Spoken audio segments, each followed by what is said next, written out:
Assalamu alaikum students. I am Mariam Sneem, lecturer of pharmaceutics from King Tas College Gojra. Last lecture में हम लोग ने surface tension और viscosity के बारे में पढ़ा था। उनके कॉन्सेप्ट सारे डिटेल से डिस्कस किए थे। फार्मास्यूटिक्स में कहाँ कहाँ उनकी जो है वो यूज होता है, कहाँ कहाँ उनकी एप्लीकेशंस है, सारा डिस्कस किया था। आज हम डिस्कस करेंगे चैप्टर नंबर 5 का एक टॉपिक जिसका नाम है आयोनाइजेशन। ठीक है, आयोनाइजेशन अब आपको नाम से ही जाहिर है कि आयन, इसमें आयन्स बनते हैं। ठीक है, जेशन का मतलब होता है कोई भी प्रोसेस। ठीक है, आयन के बनने के प्रोसेस को हम क्या बोलेंगे? आयोनाइजेशन। ठीक है, तो पीछे हम लोग जो है वो हमने बहुत ज्यादा एटम के बारे में पढ़ा, इलेक्ट्रॉन, शेल्स, सारे जो है वो हमने बहुत डिटेल में आपने छोटे क्लासेस में जो है वो पढ़े हुए हैं। लेकिन यहाँ पे थोड़ा सा जो है वो अगले कॉन्सेप्ट को क्लियर करने के लिए यहाँ पे थोड़ा बैकग्राउंड इंफॉर्मेशन दी गई है। जैसे कि एटम है, एटम जो है वो एक ग्रीक वर्ड है जिसका जो है वो मतलब है अनडिवाइडेबल। जो एटम जो है वो smallest particle of the world है, कि छोटा पार्टिकल जो हम आम आंख से नहीं देख सकते, उसको देखने के लिए हमें माइक्रोस्कोप चाहिए। ठीक है, एटम इतना छोटा पार्टिकल है कि मतलब दुनिया की हर चीज जो है वो डिवाइड हो सकती है। एक हम बॉल ले लें, खेलने वाली जो गेंद होती है उसको हम लें, वो डिवाइड हो सकती है। ठीक है, उससे छोटी कोई चीज ले लें, वो डिवाइड हो सकती है। इतना स्मॉलेस्ट पार्टिकल है कि ये मजीद जो है वो डिवाइड हो ही नहीं सकता। ठीक है, तो उसको हम बोलेंगे एटम। ठीक है, एटम का स्ट्रक्चर कैसा होगा मैं आप लोग को थोड़ा सा बता देती हूँ कि ये हमारे पास एक एटम है। इसमें एक सेंट्रल न्यूक्लियस प्रेजेंट होता है और न्यूक्लियस के अंदर जो है वो प्रोटॉन और न्यूट्रॉन्स प्रेजेंट होते हैं।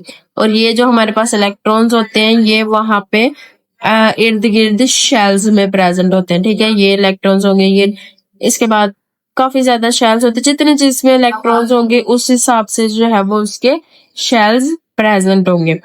ठीक है, अब ये हमारे पास जो है वो सेंट्रल न्यूक्लियस के अंदर जो प्रोटॉन और न्यूट्रॉन प्रेजेंट है, इनमें से प्रोटॉन के ऊपर जो है वो पॉजिटिव चार्ज होता है और न्यूट्रॉन के ऊपर जो है वो कोई चार्ज नहीं होता, मतलब वो न्यूट्रल होगा। और जो इलेक्ट्रॉन्स हैं जो साइडों पे जो है वो मूव कर रहे हैं उसमें नेगेटिव चार्ज प्रेजेंट होगा। ठीक है, आपको समझ आ गई? बेसिक कितने पार्टिकल्स होते हैं एटम में? 3, प्रोटॉन, न्यूट्रॉन और इलेक्ट्रॉन। प्रोटॉन और न्यूट्रॉन जो है वो न्यूक्लियस के अंदर प्रेजेंट होंगे, इलेक्ट्रॉन जो है वो बाहर शेल्स में रिमूव कर रहे होंगे, रिवॉल्व कर रहे होंगे। अब आयन कैसे बनता है? कि ये जो पार्टिकल्स हैं, प्रोटॉन, न्यूट्रॉन और इलेक्ट्रॉन, इनके ऊपर किसी भी किस्म का चार्ज आ जाए तो वो जो है वो कैटाइन और एनाइन बन जाते हैं। ठीक है, अब कैटाइन बनने के लिए एक ये पार्टिकल है और ये न्यूट्रल है, अभी इसके ऊपर जो है वो कोई चार्ज नहीं है, तो मैं चाहती हूँ कि इसके ऊपर जो है वो पॉजिटिव चार्ज आए। तो उसके लिए इसको जो है वो अपने वैलेंस शेल से एटम्स को, एक एटम को जो है वो रिमूव करना पड़ेगा, लूज करना पड़ेगा। ठीक है, कॉन्सेप्ट ये है कि ये जो पार्टिकल्स हैं ये इनके इंडिविजुअल आयन है। ठीक है, लेकिन ये जो आयन है उसमें पूरे एटम के ऊपर कलेक्टिव चार्ज क्या होगा? ठीक है, आपके माइंड में ये क्वेश्चन आ रहा होगा तो कि प्रोटॉन है उस पर पॉजिटिव चार्ज है, इलेक्ट्रॉन है उस पर नेगेटिव चार्ज है, तो फिर मतलब ये जो बाद में आने वाला आयन कैसे बनता है? आयन ऐसे बनता है कि हर एटम में प्रोटॉन और इलेक्ट्रॉन तो मौजूद होंगे ही होंगे, अब उन पे ऑपोजिट चार्ज है, लेकिन उस एटम के ऊपर कलेक्टिव कौन सा चार्ज होना है, बाहर पॉजिटिव होना है या नेगेटिव होना है, ये क्या चीज डिसाइड करेगी? ये बाहर वाले इलेक्ट्रॉन्स का गेन या फिर उनका रिमूवल डिसाइड करेगा।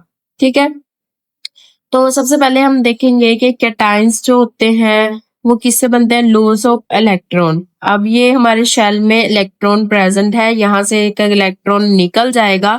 आप इस तरह याद रख लें कि कैटाइन जो है वो एक अच्छा बच्चा है। ठीक है, उसके पास एक चीज ज्यादा है या उसको नहीं जरूरत है, वो उसने ना किसी अपने दोस्त को दे दी।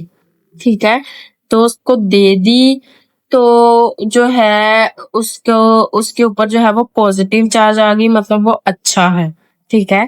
आप इस कंसेप्ट को याद रख लें कि जिस पे पॉजिटिव चार्ज है उसने चार्ज अपना इलेक्ट्रॉन एक दिया है किसी को, और जिस पे नेगेटिव चार्ज है उसने किसी से लिया है, उधार लिया है। ठीक है, मतलब वो अच्छा बच्चा नहीं है।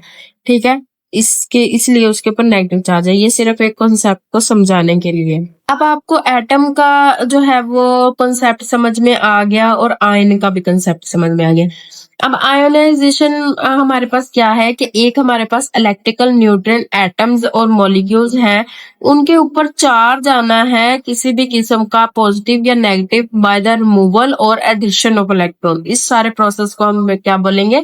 आयोनाइजेशन। सिंपली हम ये कह सकते हैं कि process of formation of ions is known as ionization. Ionization energy क्या होती है कि कोई भी एटम है उसे इलेक्ट्रॉन को अपने वैलेंस शेल से रिमूव करने के लिए जितनी एनर्जी रिक्वायर होती है उसे हम आयोनाइजेशन एनर्जी बोलते हैं। ठीक है, आपकी बुक में आयोनाइजेशन एक्सपेरिमेंट दिया गया है, वो जो है वो बहुत ज्यादा इंपॉर्टेंट है, उसके डायग्राम बहुत ज्यादा इंपॉर्टेंट है, और जो है ये इसका ईयर, इसका ये बहुत दफा जो है वो पेपर में आपके आता है, इसीलिए आपने इसको बहुत अच्छे से याद करना है आयोनाइजेशन एक्सपेरिमेंट को। 1897 में जे थॉमसन ने जो है वो आयोनाइजेशन एक्सपेरिमेंट किया था, जिसे हम डिस्चार्ज ट्यूब एक्सपेरिमेंट कहते हैं। ठीक है, उन्होंने क्या किया था कि उन्होंने एक गैस लेके ना, कोई भी टिपिकल जो गैस होती है उसको जो है वो एक ट्यूब में भर दिया था, और उसके सारे जो पार्टिकल्स हैं हमारे पास वो क्या थे?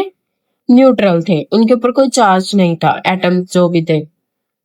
फिर उन्होंने उस गैस में से जो है वो इलेक्ट्रिसिटी पास की, जिसका वोल्टेज जो है वो बहुत हाई था और प्रेशर जो है वो बहुत लो था। गैस का प्रेशर बहुत लो था, मतलब गैस का प्रेशर लो होने का ये मतलब है कि उस वो पार्टिकल जो है वो ज्यादा मूव नहीं कर रहे थे, वो प्रेजेंट थे। उसके ऊपर जो है वो बहुत स्पीड से, बहुत हाई वोल्टेज से आगे इलेक्ट्रिसिटी पास हुई, और प्रेशर ऑफ द एयर जो है वो उन्होंने रिड्यूस कर दिया था 0.0 mm ऑफ मर्करी तक। ठीक है, हाई वोल्टेज अप्लाई किया गया, उसमें इलेक्ट्रोड्स लगे हुए थे, one electric current passes, gas molecules convert into ions.